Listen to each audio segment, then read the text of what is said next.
Hi there everyone. Today we're going to be looking at motors designed for ultralight 5-inch quads.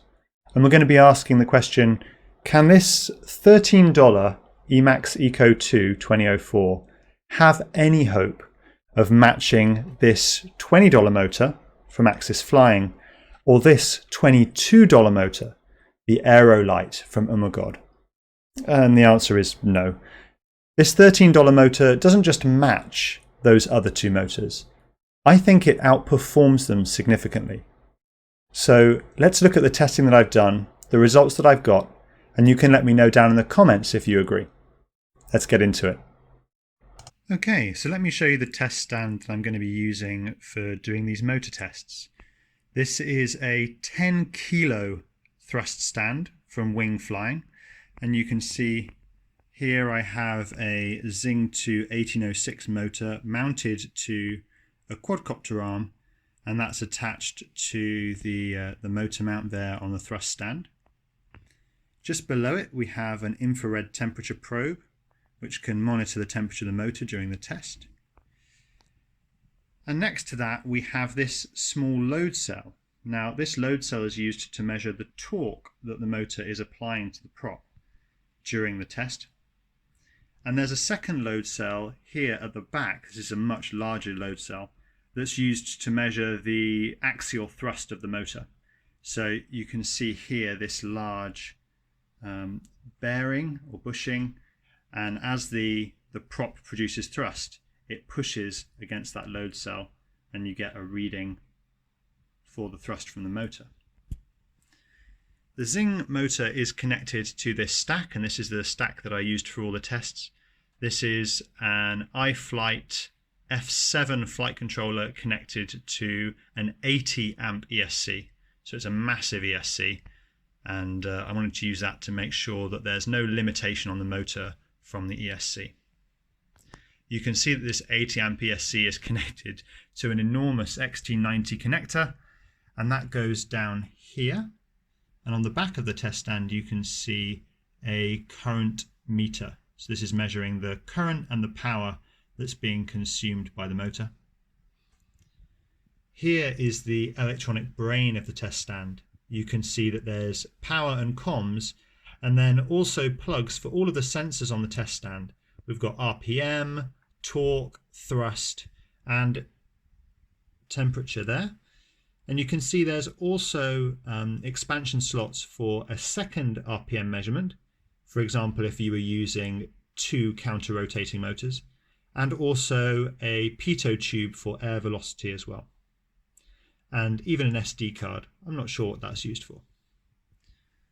Around this side, we have the power supply for the whole equipment. And at the back, connections for a 12-volt plug and comms to the computer. This is RS-232, but there is also a provided adapter which translates that straight to USB. So the two tests that I did with this thrust test stand, the first is a throttle ramp from 0 to 100% throttle using a 4S battery. And you can see here that I just keep ramping the throttle and ramping the throttle. And you can see on the screen capture in the bottom left that the thrust and current consumption and torque of the motor increase all together as I ramp the throttle. And then when I reach full throttle, I just stop the motor. The second test that I'm going to run is a full throttle pulse. So we're going to start by spinning the motor up to 5.5% throttle, get that exactly spot on 5.5%, and then I'm going to suddenly raise the throttle to 100%, and then I'm going to drop the throttle back to 0 about 1 second later. And there you have it. So that will give us some maximum numbers for thrust and torque and things like that.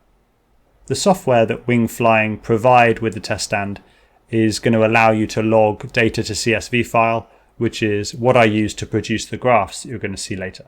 Before we jump into looking at the results of this testing, I'd like to take a moment to discuss the theory behind choosing motors for ultralight builds. So let's talk a little bit about how you can size a motor for an ultralight build. Now, ultralight builds typically run two-bladed rather than three-bladed propellers, and that's because it allows them to use a larger propeller diameter with a smaller motor. A large propeller on a very lightweight quad gives an extremely low disc loading, and it's that low disc loading that gives ultralight builds their flight performance and flight feel that so many of us enjoy. If you want to learn more about disc loading and how it affects the performance of your quad, I have another video on sizing props for different types of quads, and I'll put a link to that down in the video description. Now, I found this study comparing mini propellers, two-bladed versus three-bladed, and you can see that the three-bladed propeller requires more torque for a given advance ratio than a two-bladed propeller. Now, advance ratio is the relationship between the inflow velocity, or the speed of air flowing into the prop, and the propeller tip speed. Now, because we can expect that both two-bladed and three-bladed quads are going to fly at similar speeds, the inflow velocity is likely to be pretty equivalent between an ultralight build and a standard 5-inch build. So we can look at the advance ratio and say that really this is proportional to tip speed. So if we pick the same advance ratio, that is equivalent to the same tip speed for both propellers. And this shows us that a two-bladed propeller requires about 25 to 30% less torque than an identical three-bladed propeller at the same tip speed. Now that's pretty close to the 33% that we might expect. And the reason that it's not 33% is because when you remove that third blade, you actually make the remaining two blades a little bit more efficient and effective, and that means that they actually require a little bit more torque. Because motor torque is proportional to motor stator volume, we can and should use a 25 to 30% smaller motor for a two-bladed propeller compared to a three-bladed propeller. So let's look at motor sizing for ultralight 5-inch quads. Now, the motor size for a typical 5-inch low-pitch three-bladed prop is 2205 in size, and I know that's on the small side. We often run 2306 or 2207, but if we're looking at a very light pitch prop, we can get away with a smaller motor. And when we're thinking about ultralight builds, we're always trying to keep the motor mass as small as possible. Now, if we calculate the stator volume for a 2205 motor, we find that it's about 1900 cubic millimeters. And so if we use that 25 to 30% rule, we can say that a sensible size for a 5-inch two-bladed propeller is 70% of 1900, or about 1300 cubic millimeters. And this works out to be either a 2004.2 or an 1805.2 type size of motor. And so in the rest of this analysis, we're going to be looking mainly at 2004 and 1806 size motors. If you're interested to build an ultralight with a different size prop diameter, maybe not a 5-inch, but you want to build a 4-inch or a 3-inch ultralight, then I've produced this graph to give you some guidance as to what size of motor is appropriate for different prop sizes based on that 30% reduction in stator volume that you would typically expect from a tri-blade prop. So up at the 5-inch size, we have the 2004, 1507 and 1806 size. 1806 perhaps even a little bit too big, you might say, for a 5-inch ultralight. And then as you come down, you've got a 4-inch prop, which is something like a 1505 or a 1504 in size, would be a good match for that. And then at 3.5-inch, something like a 1404. And then as you come down to 3-inch, a 1204 or 1105 size should be pretty good. And at 2.5-inch, something smaller like an 1103. Now, obviously there's some wiggle room on these graphs. I've used a 1404 for 3.5-inch tri-blade props, for example, and it worked just fine. So don't treat this as a hard rule. They're more guidelines, if you know what I mean. So now we know what state of volume we need, but what about the shape of the motor? In general, taller motors have less rotational inertia than flatter motors. And that's really good, because if they have equal stator volume, two motors will have a very similar amount of torque, but the taller motor has less inertia, less rotational mass, if you like, to try and spin with that torque, which means that it's able to spin up and slow down more quickly. And this makes it overall more responsive. So in general, taller motors have better performance than shorter motors. However, taller motors also tend to run hotter than shorter motors because it's harder to push air through the windings to cool them down. And a hot motor is a less efficient and less powerful motor due to the increased electrical resistance in the copper windings, because copper's electrical resistance increases when it gets hot. And that gives us a rule that we need to follow, which is you want to use the tallest motor possible that doesn't get hot. And that's really key. If you're using a very tall, very narrow motor, but it's getting really hot, then you're probably better off using a slightly shorter, wider motor and keeping it cool. But you should never go wider and shorter than you need to. So these very pancake style motors, 2203, that sort of size where they're very short and very wide, you're just giving up performance for no benefit there. Based on my testing, I would say that for ultralight 5-inch props, I would recommend a 2004 size motor. In my testing, I found that 1806 and 1606 motors would get really noticeably hot, and actually in some cases I was scared that I was going to smoke them. In comparison, the 2004 size motors actually stayed reasonably cool, and I think that's because the slightly wider and flatter stator was able to accept more air flowing through it, had less restriction to airflow, and therefore was able to stay a bit cooler. I don't believe that there is any advantage moving to an even wider motor, like a 2203 for example, for ultralight 5-inch, because the 2004 motors stayed pretty cool. So I don't think the 2203, it might stay a little bit cooler, but that's not really any benefit. And the extra rotational inertia and the extra mass associated with that wider pancake style motor is just an unnecessary penalty to the responsiveness of the prop. So for my money, it's 2004 all the way for ultralight 5-inch. So let's talk a little bit about the motors that I tested.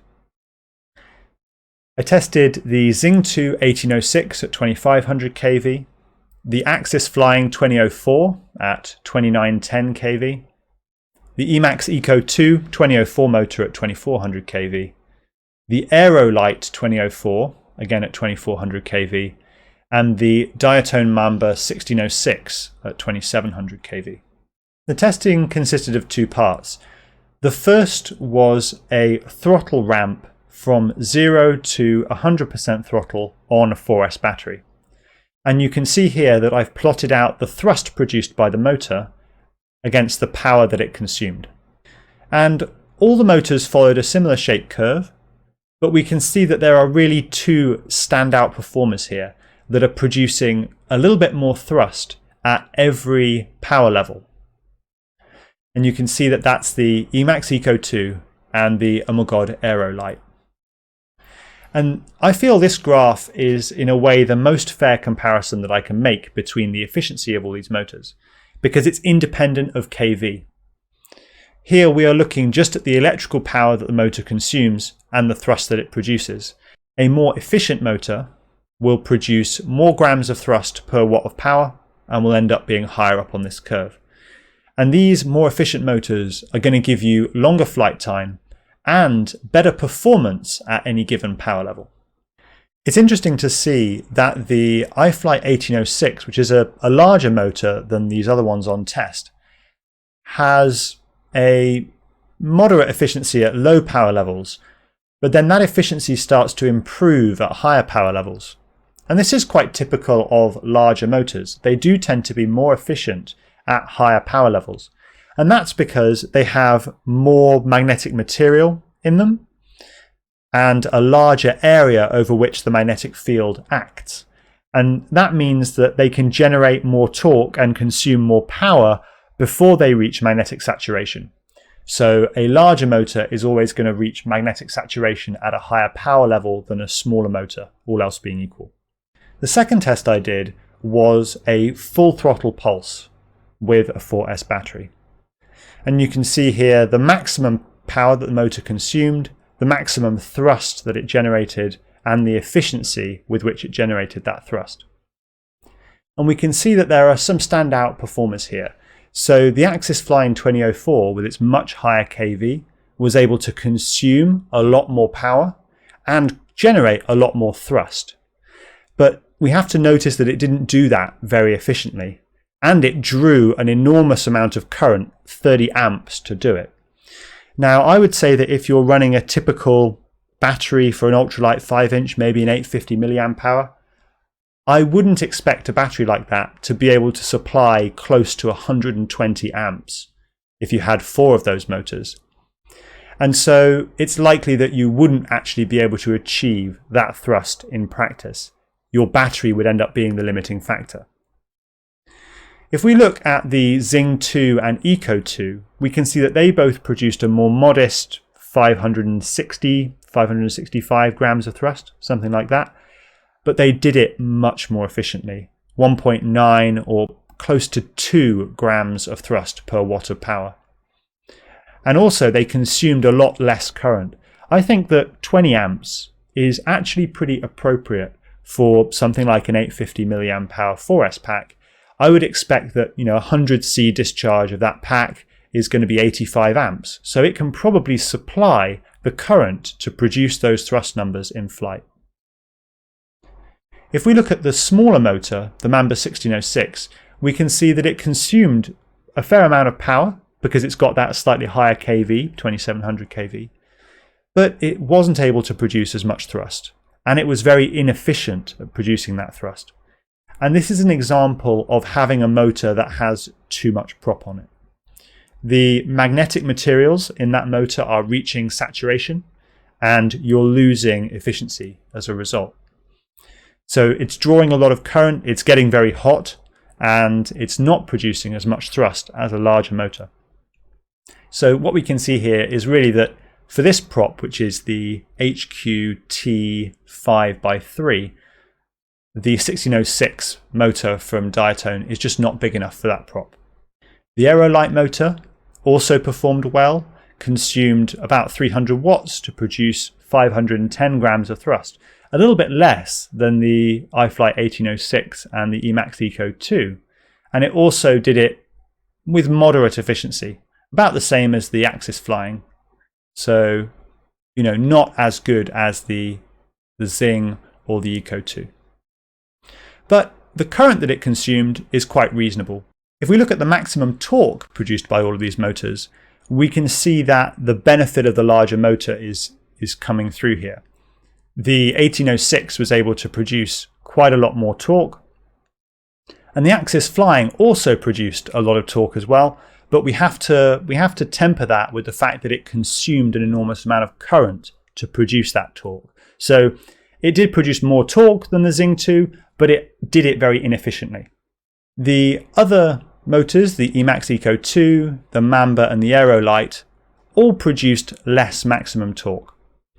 But when we look at the torque that they produced at 20 amps, we can see that actually here, the Xing 2 and the ECOII really step ahead of the pack. So if your battery is going to limit the motors to about 20 amps each, which is pretty reasonable, I think, then we can definitely see that the 1806 from iFlight and the 2004 from EMAX are pulling ahead of the pack there at being able to generate more torque. And this is partly to do with their more modest kV, but also to do with the efficiency of the motor design. And I'll talk about that afterwards. The voltage under load, we can see that that's reasonably similar for all of these motors. They were all tested with a fully charged 4S battery. We can see that there's a lot more voltage sag with the AxisFlying motor, again just because it consumed that much more current. If we look at the weight of the motors now, we can see that this is where the Aerolite stands out. It's a good 3 grams lighter than most of the other 2004 motors that were tested. And as a result, its performance per gram is really, really good. It will be up to you whether you feel like you have enough weight on your Ultralight 5-inch build to afford the extra 12 grams for the EMAX ECOII, for example, to get the benefit of more thrust and better efficiency. And we have to also mention cost as well. The EMAX ECOII really stands out in this category as being by far the cheapest motor. And I think that its low cost makes the rest of its performance figures that much more impressive. So let's try and dig into how the EMAX ECOII can outperform the Umma Aerolite. I mean, they're both the same size motor, 2004, and they're both the same kV, 2400 kV. But I think there are 2 key design differences between these motors that could explain the difference. The first is in the choice of magnets. From what I can tell, the Aerolite uses thinner magnets than the EMAX ECOII. And the choice of thinner magnets might be to do with weight saving. If you use thinner magnets, you can definitely make a lighter motor. But when you remove weight from the magnets in the rotor, you are going to affect the field strength that those magnets are able to generate in the air gap between the stator and the rotor. And lower field strength is going to reduce the maximum torque that the motor is able to generate and the maximum thrust that it's able to produce. The second major difference in design between these 2 motors is in the windings. You can see that the Aerolite uses single core windings and the EMAX ECOII uses multi-core windings. Now, my understanding is that generally single core windings are preferred for high current, high temperature applications because they tend to have slightly lower resistance and tend to be a little more resistant to overheating in very aggressive situations.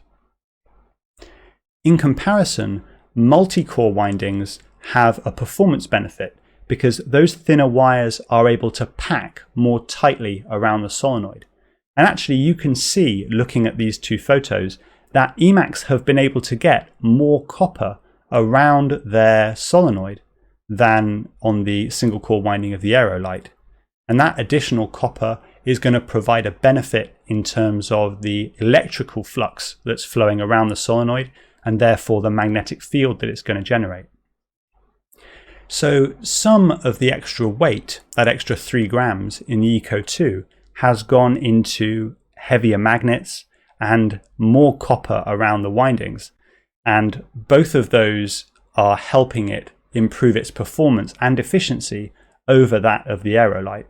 So I would say that if you're looking for a high performance motor in the future, and particularly if you're looking at a size where heat isn't going to be too much of an issue, then I would always prefer a multi-core winding due to that better packing density that you get around the solenoids. It's going to give you a little bit more flux density, it's going to give you a little bit more torque, and also better efficiency as well. And that brings us to the conclusion of this video. I hope you found the testing and analysis worthwhile. Let me know down in the comments what you think. If you'd like to support me to spend more time making videos like this, then please consider joining my Patreon. You can join from just a few dollars a month, and you'll get access to some special areas on my Discord server, as well as sneak peeks of upcoming projects that I'm working on. If you're interested in buying any of the products that I've looked at in this video, I've put affiliate links to all of them down in the video description. If you click those links and buy anything at the affiliated store, then I get a small commission. It doesn't cost you anything, and it's one way for you to support more videos like this. That's all I have for you for today. So until next time, I wish you all very, very happy flying.